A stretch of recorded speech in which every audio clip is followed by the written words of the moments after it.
하나님의 말씀 아가서 2장 1절에서 5절까지입니다. 구약 성경 961쪽입니다.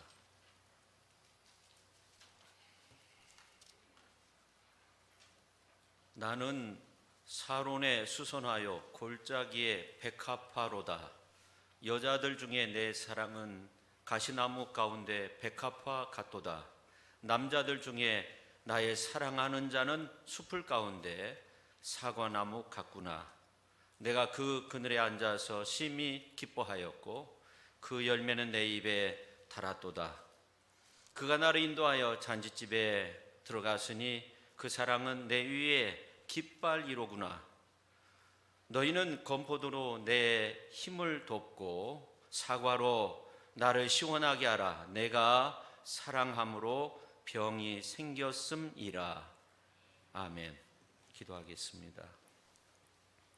부족하고 연약한 것을 이 시간 말씀을 전하는 도구로 사용하여 주시니 감사드립니다. 말씀을 전하는 자와 듣는 자가 복이 되게 하시고 우리가 큰 은혜 받고 우리의 삶이 새로워지도록 성령께서 함께하여 주옵소서. 오늘 특별히 부활절 두 번째 주 또 장애인 선교주의를 맞이했습니다. 우리 모두가 함께 믿음으로 부활의 영광을 이루어갈 수 있도록 하나님께서 역사하여 주옵소서. 예수님의 이름으로 기도 올리옵나이다. 아멘. 지난 수요일에 21대 총선이 마쳤습니다. 근데 이제 하루 전에 화요일에 더 라이브라는 그 KBS 시사 프로에 2명의 국회의원, 그러니까 원로급의 국회의원이 나와가지고 이제 다음 날 수요일 날 있을 이 총선에 대해서 그 결과에 대해서 예견하는 그런 시간이 있었습니다. 그들의 예견은 다 틀렸지만 사회자가 그런 질문을 하더라고요. 이 선거 운동을 할 때 우리가 확실히 이기니까 우리에게 표를 달라고 하는 것이 좋습니까? 아니면은 우리가 굉장히 열세에 있으니까 우리에게 한 표라도 더 주십시오, 그렇게 요구하는 것이 더 효과적입니까? 그런 질문을 했어요. 대답도 참 재밌게 잘 했는데 그때 상황에 따라서 다른데 우리가 약세이니까 표를 좀 달라, 그렇게 하면 더 효과가 있다는 그런 말을 들었습니다. 이 선거 운동이라는 것이 결국 사람의 마음을 움직여 가지고 표를 얻는 거죠. 그래서 이 선거 공약도 참 중요하지만 말 한마디가 참 중요하다, 그런 생각을 했습니다. 말 한마디 잘못하면 그것에 매이는 경우도 있고 또 말 실수로 해서 징계를 받거나 고발당하기도 하고 또 인기가 추락하기도 합니다. 특히 이 선거 때가 되면 정말 무섭게 상대방을 공격하는 이러한 시도들이 다양하게 이루어지는 이러한 모습을 보면서 정말로 총칼만 안 들었지 삼국지에 나오는 큰 전쟁을 방불케 하는 그런 모습들을 보게 됩니다. 온갖 모략지략, 선거파 안에 다 들어 있습니다. 삼국지에 나오는 관우는 전장에서 아주 말을 타고 큰 창을 들고 적군을 물리치는, 그래서 이 관우가 긴 수염을 가지고 있었는데 그 수염을 휘날리면서 전장에 나오면 모든 사람들이 다 떨었다고 합니다. 그런 천하무적인 관우가 형주에서 오나라 여몽과 싸워서 패하고 자기의 목숨을 잃게 됩니다. 근데 여기에 전해지는 재밌는 이야기가 있습니다. 사실 여몽은 관우의 상대가 되지 않았다는 거죠. 이것을 알았어요. 그래서 한 100일 전에 사신을 보내가지고 본격적인 이제 싸움을 치르기 전에 사신을 보낸 겁니다. 근데 이제 사신을 보내서 이야기를 하는데 관우의 수염에 대해서 이야기를 하는 거예요. 칭찬하는 듯한 그런 이야기를 하는데 장군님의 수염은 정말 바라보는 것만 해도 눈이 부십니다. 그런데 주무실 때 그 긴 수염을 입을 밖으로 내놓고 주무십니까? 아니면 이불 안으로 넣어놓고 주무십니까? 그렇게 물었다는 거예요. 근데 참으로 희한하게 관우가 그날 저녁부터 잠을 잘 수가 없는 거예요. 긴 수염을 이불 밖으로 내놓는 것도 불편한 것 같기도 하고, 이불 안으로 들여놓고 잠을 자는 것도 좀 불편하고, 그래서 100일 동안 잠을 자지 못하고, 그 다음에 이제 싸움을 했는데 크게 패하였다는 거죠. 그러니까 그 말 한마디, 적장의 그 사신의 말을 듣고 이 관우가 평상심을 잃었던 거죠. 이렇게 세상은 어떻게 보면, 오늘날의 세상은 더욱더 이 말 한마디에 죽고 죽이는 그런 살벌한 세상이 되지 않았는가. 이 선거판을 보면서 말 한마디 실수하면요, 그냥 공격이 막 가해지고 더 이상 정치에 입문할 수 없는 그런 모습도 보고요.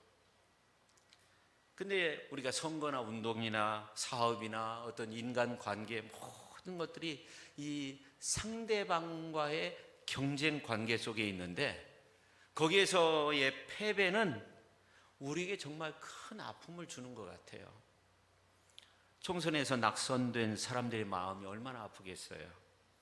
우리는 이기는 자만이 영광을 누린다는 이러한 생각을 좀 바꿔야 된다고 생각합니다. 근데 사실은 우리는 이 승패에 관심이 많아요. 이게 무슨 말이냐면, 특별히 우리는 모든 일에 승자가 되어야 한다, 이런 생각을 가지고 있어요. 그러나 우리에겐 승패보다 더 중요한 것이 있음을 알아야 됩니다. 하나님은 우리가 승패에 지나치게 관심을 두기보다는 승패를 떠나서 더 많은 것들을 배우기를 원하십니다. 이런 차원에서 본다면 저는 우리가 승에서보다 패에서 더 많은 것들이 배울 수 있다고 그렇게 믿습니다. 우리가 이더라도 지더라도 해서는 안 되는 말, 또 해서는 안 되는 일들이 분명히 있는 거죠. 여러분, 외아의 천사들이라는 영화를 본 적이 있나 모르겠는데요, 온 가족이 참 재미있게 볼 수 있는 그런 영화입니다. 고등학교 약체 럭비팀이 있었어요.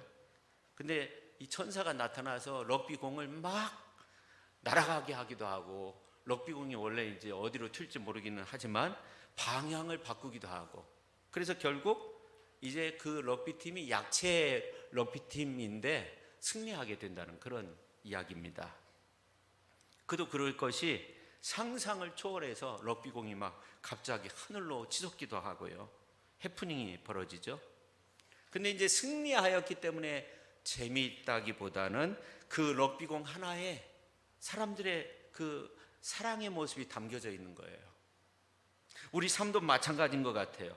잘 살아야 되고, 건강해야 되고, 부자가 되어야 하고, 이겨야 하고, 승승장구해야 하고, 막히는 일이 없이 언제나 풀려져야 하고, 좋은 일만 일어나야 되고, 언제나 무언가 열려 있어야 되고, 이제 여러 가지 모습으로 벌어지는 게임이나 어떤 오락이나 모임이나 친교나 모든 분야에서 내가 이겨야만이 된다는 이러한 생각은요, 어떻게 보면 우리 인생을 참으로 재미없게 만드는 일이 되는 겁니다. 오히려 잃은 것 같지만 더 많은 것을 얻을 수 있는 삶, 그런 삶의 모습이 아름다운 겁니다. 줌으로써 더 소중한 것들을 많이 얻을 수 있는 삶, 그것이 아름다운 겁니다. 십자가에 달린 예수님은 십자가상에서 모든 것을 다 잃었어요. 모든 것을 다 주셨어요. 물과 피를 다 흘리셨어요. 십자가상에서 조롱과 멸시, 저주를 받으셨고, 물과 피를 다 한 방울도 남김없이 흘리셨어요. 근데 성경은 이렇게 말씀하고 있어요. 빌립보서 2장 8절부터 보면, 사람의 모양으로 나타나사 자기를 낮추시고 죽기까지 복종하셨으니 그 십자가에 죽으심이라. 이러므로 하나님이 그를 지극히 높여 모든 이름 위에 뛰어난 이름을 주사 하늘에 있는 자들과 땅에 있는 자들과 땅 아래에 있는 자들로 모든 무릎을 예수의 이름에 꿇게 하시고 모든 입으로 예수 그리스도를 주라 시인하여 하나님 아버지께 영광을 돌리게 하셨느니라.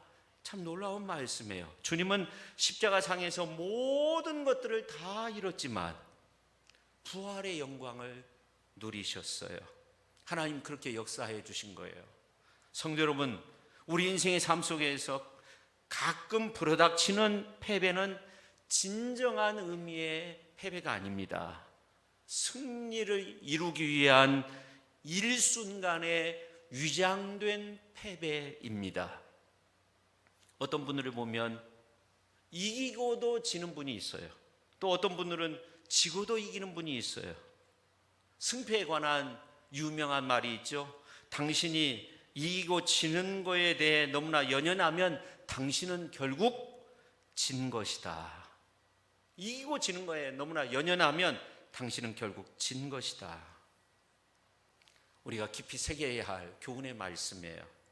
인간이 살다가 보면 이긴 사람이 진 사람이 될 수도 있고 진 사람이 이긴 사람도 될 수 있어요. 그러므로 우리는 승리는 못해도 이 크리스찬다운 삶의 모습을 잃어서는 안 되는 겁니다. 왜냐하면 승리보다 하나님의 자녀다운 이 모습, 이 존재, 이것이 더욱더 중요한 거죠. 우리는 이기고도 지는 사람이 아니라 지고도 이기는 사람이 되는 진정한 승리자가 되어야 합니다. 근데 우리는 사실 승패에 관심이 많아요. 그러나 우리 하나님은 승패에 관심이 없어요. 제가 학창 시절에 이제 교회마다 이렇게 모여가지고 팀을 이뤄서 경기 종목을 이렇게 여러 가지 정해서 서로 게임을 해요. 배구도 하고 탁구도 하고 뭐 족구도 하고 터치볼 이런 것들을 주로 했던 기억이 나는데, 이 게임을 하다가 보면 나중에는요, 화합을 위해서 했는데 서로 싸우고 얼굴 붉히고 그렇게 끝마치는 경우가 종종 있더라고요. 어느 이제 교회 목사님이 아주 농구를 굉장히 잘하는 분이에요. 근데 그 지역에서 이제 농구 대회가 열렸는데 교회가 큰 교회는 단일팀이 나오고, 그리고 이제 적은 교회들은 연합에서 연합팀을 이루어 가지고 농구를 했어요. 근데 이제 단일팀으로 나온 그 교회 목사님 농구를 잘해 가지고요, 이제 교인들과 함께 팀을 꾸려서 나왔어요. 근데 이제 농구에는 이제 파울이라는 게 있잖아요. 그것이 이제 또 쌓여지면 퇴장을 당하기도, 이 파울 선언을 심판이 계속 하니까 따지는 거예요. 그러니까 테크니컬 파울을 선언했어요. 그것도 이제 여러 번 이제 나오면은 이제 퇴장을 당할 수밖에 없는데, 근데 이거를 이제 그 목사님이 따지는 거예요. 가서 따지는 거예요. 그러니까 또 파울을 선언해요. 또 따지는 거예요. 그러다가 나중에 이 목사님이 이제 뭐 감독 겸 코치 그리고 이제 선수로 뛰는데 퇴장을 당하게 된 거예요. 근데 허지스 목사님이라는 분이 이제 이끄는 그 연합팀이 우승을 했는데, 그 우승 트로피를 보면은 그때 그 일이 생각난다는 거예요. 그 목사님이 생각난다는 거예요. 경기에서 이기고 지고가 중요한 것이 아니죠. 그러니까 우리는 언제나 하나님의 자녀다운 이러한 모습들을 보이는 것이 참 중요합니다. 예수님의 부활이 중요한 것은 예수님은 지고도 이기는 모습을 보여준 거예요. 여러분 한번 생각해 보세요. 예수님이 벌거벗긴 그 모습으로 십자가에 사지가 못 박혀 가지고 있었어요. 꼼짝달싹 할 수 없는 이러한 모습으로 있었어요. 얼마나 비참해요. 완전히 진 게임이죠. 그러나 예수님은 부활하셨어요. 다시 부활 승리를 이루신 거예요. 성도 여러분, 사람의 마음은 갈수록 강팍해져 가지고요, 부부간에도요 지려고 하지 않아요. 이웃 친분이 있는 사람들끼리도요, 어떤 이제 다툼이 일어나면 절대 지려고 하지 않아요. 심지어 이제 친교로 이제 어떤 일을 해도 지려고 하지 않아요. 나이가 들수록 더 그래요. 근데 사실 보면 우리의 삶의 모습은 결국은 다 지는 거 아닙니까? 나이가 들어서 자신과의 싸움에서도 져요. 내 마음대로도 할 수 없어요. 걷고 싶어도 걷지 못하는 경우도 있어요. 인생이 다 그런 거예요. 소화도 안 되고, 그렇다고 무리해서도 안 되고, 어떻게 해요? 질 수밖에 없는 거 아닙니까? 그러나 지는 것이 이기는 겁니다. 주님도 그렇게 지셨지만 승리하셨어요. 하나님은 모든 무릎이, 모든 이름이 예수님의 이름 앞에, 예수님 앞에 무릎 꿇게 만드셨어요. 그러니 우리의 삶 속에서 저도 괜찮은 것은 하나님의 사랑이 우리를 덮고 있기 때문에 그렇습니다. 오늘 이제 말씀의 내용은 아가서인데, 이 아가서는 사랑의 노래라고 그렇게 불리어질 정도로 사랑이라는 단어가 많이 나옵니다. 아가서는 8장까지 되어 있고요, 절수는 118절, 그리고 52절에 사랑이라는 단어가 나오는데, 이 사랑이라는 단어가 총 64번 정도 나옵니다. 그러니까 사랑의 노래라고 할 수 있죠. 한 구절에 이 사랑이라는 단어가 2번 이상 나올 때도 있어요. 근데 아가서가 말하는 이 사랑은 인간과 인간 사이의 사랑을 말하기도 하지만, 더 나아가서 예수 그리스도와 교회, 예수 그리스도와 성도의 그 사랑에 대해서 말씀하고 있어요. 그러니까 아가서를 기록한 솔로몬은 이 같은 아가페의 사랑을 우리에게 전달하기 위해서, 하나님의 그 큰 사랑을 우리에게 보여주기 위해서 남녀 간의 사랑을 등장시키고 있는 겁니다. 그래서 이 아가서에 보면 그냥 미지근한 사랑을 말하고 있는 것이 아니에요. 아주 뜨거운 사랑을 말하고 있어요. 그래서 어느 정도 사랑한다고 말씀하고 있냐면 2장 5절과 5장 8절에 있는 말씀을 보면 사랑함으로 병이 났다는 거예요. 2장 5절에 보면 내가 사랑함으로 병이 생겼습니다. 하반절에 그렇게 말씀하고 있고, 그 다음에 5장 8절에 보면 내 사랑하는 자를 만나거든 내가 사랑함으로 병이 났다는 거예요. 이렇게 하나님이 우리를 사랑하신 거예요. 우리를 사랑함에 병이 났어요. 그만큼 사랑했어요. 그래서 하나님은 하나밖에 없는 독생자 예수 그리스도를 우리를 위해서 십자가에 다 못 박으셨어요. 우리가 심판받아야 되지만 독생자 하나밖에 없으신 예수님을 십자가에 못 박으셨어요. 모진 고난 고초 한 몸에 다 받으셨어요. 물 한 방울 피 한 방울 남김없이 다 쏟으셨어요. 골고다 언덕에 다 쏟으셨어요.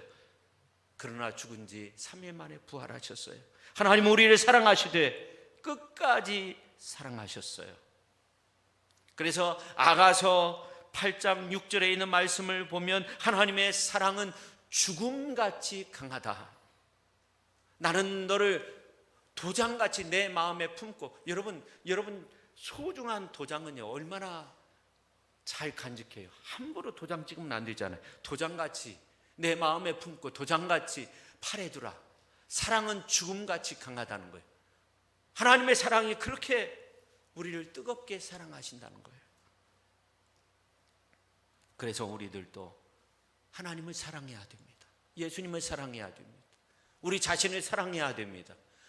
주님의 사랑받는 존재가 나인 것을 먼저 알아야 됩니다. 그리고 이웃을 사랑해야 됩니다. 아가서에 보면 이 사랑이라는 말이 많이 나올 뿐만 아니라 그 사랑이 아주 다양하게 표현되어 나온다는 것을 알 수 있습니다. 그래서 2장 2절에 있는 말씀을 보면 남자가 사랑하는 여자를 두고 한 말인데, 내 사랑은 가시나무 가운데 백합화와 같다는 거예요. 그러니까 여자가 대답하기를 내가 사랑하는 당신은 남자를 향해서 하는 말이에요. 남자들 중에 나의 사랑하는 자는 숲을 가운데 사과나무 같다는 거예요. 그리고 2장 9절에 있는 말씀을 보면 내 사랑하는 자는 노루와도 같고 어린 사슴과도 같다. 백합화, 그 다음에 사과나무, 노루, 어린 사슴 전부 다 귀엽고 아름답잖아요. 근데 오늘 이제 본문 말씀 4절에 있는 말씀을 보니까 아주 특별한 말씀이 나옵니다. 그가 나를 인도하여 잔치집에 들어갔으니 그 사랑은 내 위에 깃발이로구나. 참 놀라운 말씀이에요. 이해하기 힘든 내용이에요. 좀 이렇게 생각하면 좋을 것 같아요. 국가 간의 A매치가 이루어졌을 때 경기 전에 볼 수 있는 것이 있어요. 바로 경기 전에 국기를 볼 수 있어요. 팀의 국기. 우리나라 같은 경우는 경기장 안에 대형 태극기가 등장을 하기도 하죠. 올림픽에서 메인 스타디움에 선수들이 입장할 때 어떻게 해요? 먼저 기수단이 등장을 하죠. 그 선수를 대표할 만한 사람이 길을 들고 국가에 이제 국기를 들고 먼저 입장을 하죠. 그러면 그 뒤를 따라오는 겁니다. 오늘 이제 본문 말씀에 나오는 그 사랑은 내 위에 깃발이로구나라는 말씀은 그런 선수들의 모습을 연상하면 되는 겁니다. 참으로 특이한 표현인데 솔로몬이 왜 사랑을 깃발에 비유했을까? 사랑을 깃발에 비유한 일이 우리에게 주는 교훈은 무엇일까? 우리가 살펴보면서 은혜를 나누고자 합니다. 첫째, 이 깃발은 나의 소속을 알려줘요.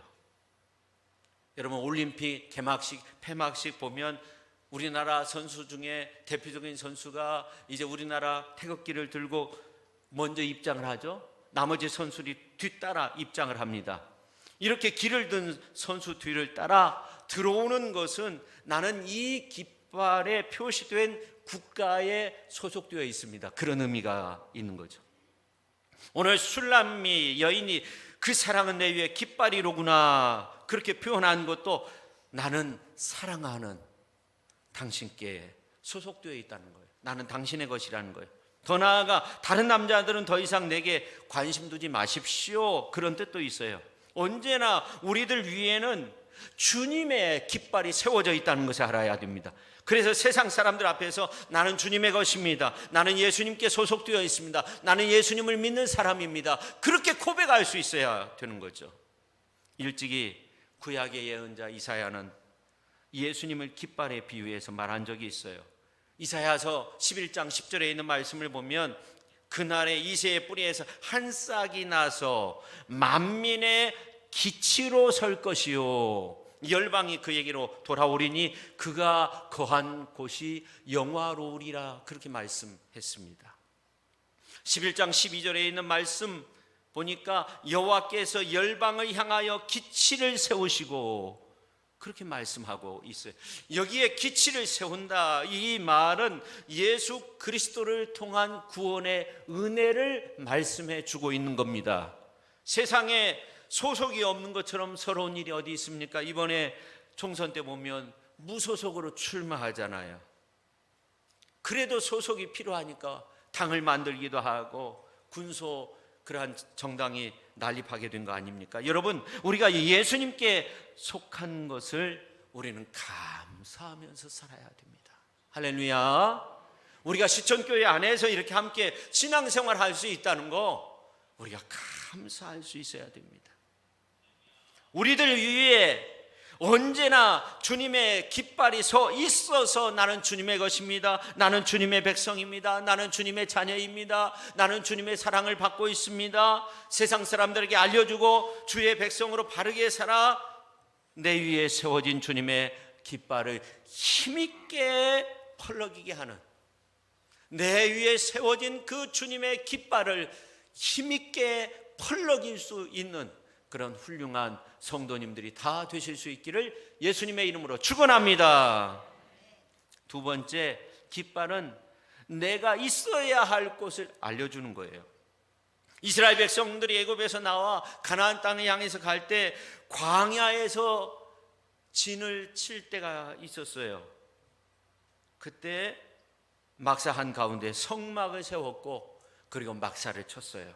지파별로 질서 정연하게 그렇게 막사를 쳤어요. 근데 민수기 2장 34절에 있는 말씀을 보니까 군기 곁에 막사를 쳤다는 그러한 말씀이 나옵니다. 그러니까 지파별로 진영을 정하고 군기를 세우면 그 지파에 속한 백성들이 막사를 친 거예요. 유다 지파에 속한 백성들은 유다 지파의 길을 세우고 그 중심으로 진영을 만들었어요.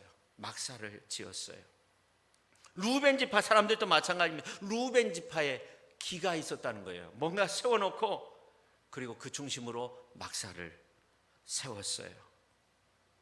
우리는 주님의 깃발이 있는 곳에 머물러 있어야 돼요. 우리가 다른 곳에 있어서는 안 돼요. 주님의 깃발을 떠나서는 안 되는 거예요. 성도가 주님 밑에 있어야 되지. 주님 밖에 있어서 떠나 있는 것은요 타령인 거죠. 군대에서 탈영한 병사는 무서운 벌을 받는 거예요. 이순신 장군이 명량해전을 치룰 때 왜군의 전선 배는 133척이었고 우리 배는 12척이었어요. 싸울 수 있는 배가 이렇게 큰 차이가 있었죠. 싸우는데 두려움이 있죠.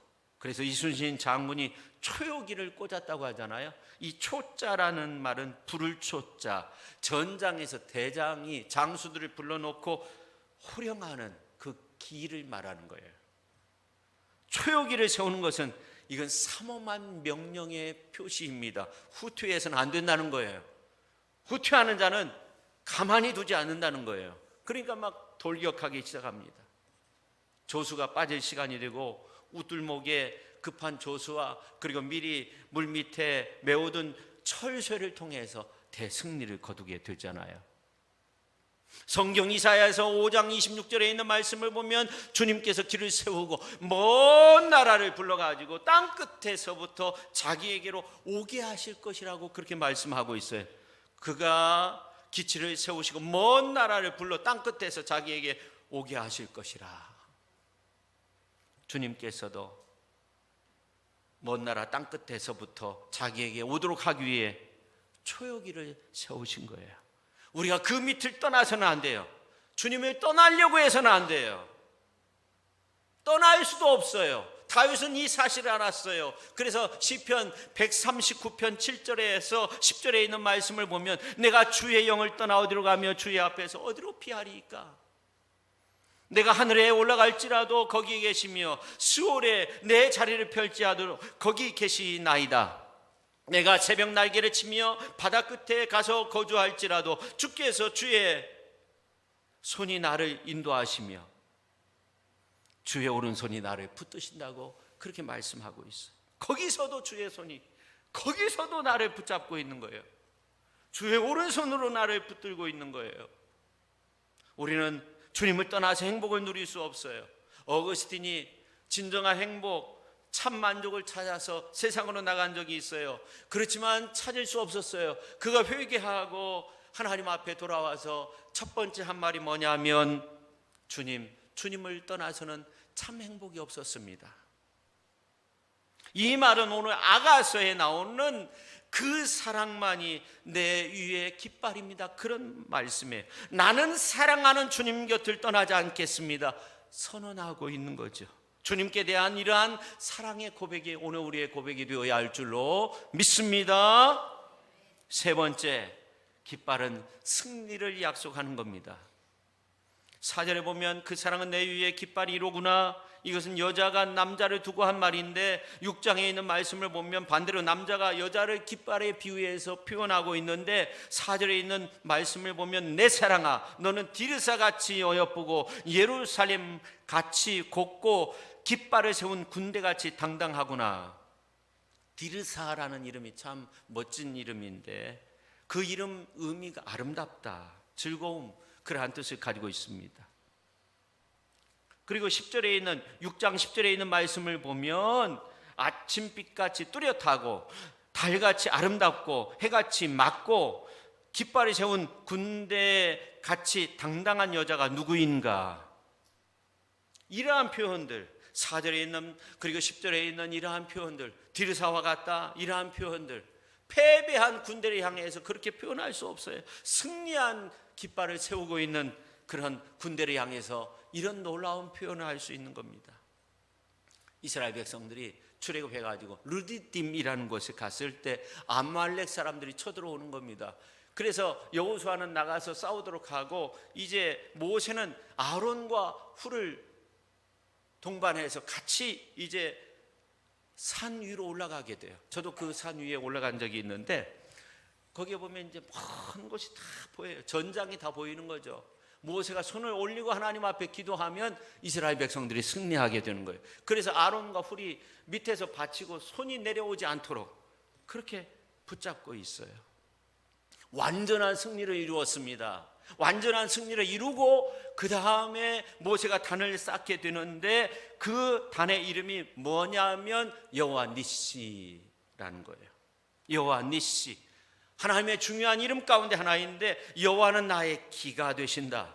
하나님은 나의 기로 삼았더니 승리를 거두었습니다. 하나님은 나의 능력으로 삼았더니 승리를 이루었습니다. 하나님은 나의 찬송으로 삼았더니 내가 승리할 수 있었습니다. 그런 의미가 그 속에 담겨져 있는 겁니다. 여호와 니시 하나님을 나의 기로 삼을 때, 내가 하나님께 속해 있을 때 우리는 승리의 계가를 부를 수 있음을 믿으시기를 바랍니다. 할렐루야. 여호와 니시 하나님을 나의 기로 삼을 때, 내가 그 아래에 있을 때, 내가 하나님 안에 있을 때 우리는 승리의 노래를 부를 수 있는 거예요. 우리가 부르는 찬송 가운데 그런 찬송의 가사들이 있어요. 찬송가 351장에 보면 믿는 사람들은 주의 군사니 앞서가신 주를 따라갑시다. 우리 대장 예수 길을 들고서 접전하는 곳에 가신 것 보라. 믿는 사람들은 주의 군사니 앞서가신 주를 따라갑시다. 그 다음 장 352장에 보면 십자가 군병들아 주위에 일어나 기들고 앞서 나가 담대히 싸우라. 주께서 승전하고 영광을 얻도록 그 군대에 거느리사 이기게 하시네. 할렐루야. 그리고 그 다음 장 353장에 있는 말씀을 이제 그 가사의 내용으로 보면 십자가 군병되어서 예수를 따를 때 무서워하는 마음으로 주 모른 채 할까? 나의 주 그리스도 나를 속량해서 나 십자가를 벗은 후 저 멸류관 쓰리. 할렐루야. 주님이 우리와 함께하여 주시는 줄로 믿으시기를 바랍니다. 주님이 우리를 위해 싸워주시는 줄로 믿으시기를 바랍니다. 이러한 노래를 하시면서 십자가의 군병으로서 늘 승리하며 사시는 저와 여러분 모두가 될 수 있기를 예수님의 이름으로 축원합니다. 우리가 잘 아는 이야기 가운데 콘스탄티누스가 황제가 되기 위한 전쟁을 치르게 됐어요. 4세기에 있었던 일인데요. 수적인 열세가 있었습니다. 싸워서 이겨야만이 황제가 될 수 있는 거예요. 다 패배할 수밖에 없는데 아주 넓은 들녘을 가고 있는데 전장을 향해서 나아가고 있었어요. 병사들과 함께 가고 있는데 하늘에 황금 십자가가, 큰 십자가가 보이는 거예요. 그리고 소리가 들리는데 이것으로 싸워 이겨라. 그래가지고 이 콘스탄티누스가 이제 십자가를 새기죠. 투구에도 방패에도 기에도 십자가를 다 새기고 싸워서 정말로 승리하게 돼요. 그래서 기독교가 국교가 되죠. 국교로 승인하게 돼요. 십자가로 싸워서 승리한 겁니다. 다윗도 시편 20편 5절에 보니까 우리가 너의 승리로 말미암아 계가를 부르며 우리 하나님의 이름으로 우리의 깃발을 세우리니 여호와께서 내 모든 기도를 이루어 주시기를 원하노라. 할렐루야. 주 예수 부활 승리의 깃발 밑에서 드리는 기도를 하나님께서 응답하여 주시는 줄로 믿습니다. 내 귀 위에 세워진 그 깃발, 주님의 그 승리의 깃발, 십자가의 권능으로 죄악을 이길 것을 약속하고 있는 겁니다. 마귀의 권세를 이길 것을 약속하고 있는 겁니다. 세상을 이길 것을 약속하고 있는 겁니다. 사망 권세를 이길 것을 약속하고 있는 겁니다. 내 위에서 펄럭이는 그 깃발, 주님의 그 사랑의 깃발, 우리는 그 아래에서 우리는 승리할 수 있는 거예요. 주를 경외하는 자에게 이러한 깃발을 선물로 주시는 줄로 믿으시기를 바랍니다. 시편 60편 4절에 보니까 주를 경외하는 자에게 깃발을 주시고 진리를 위하여 달게 하셨나이다. 그렇게 말씀하고 있습니다.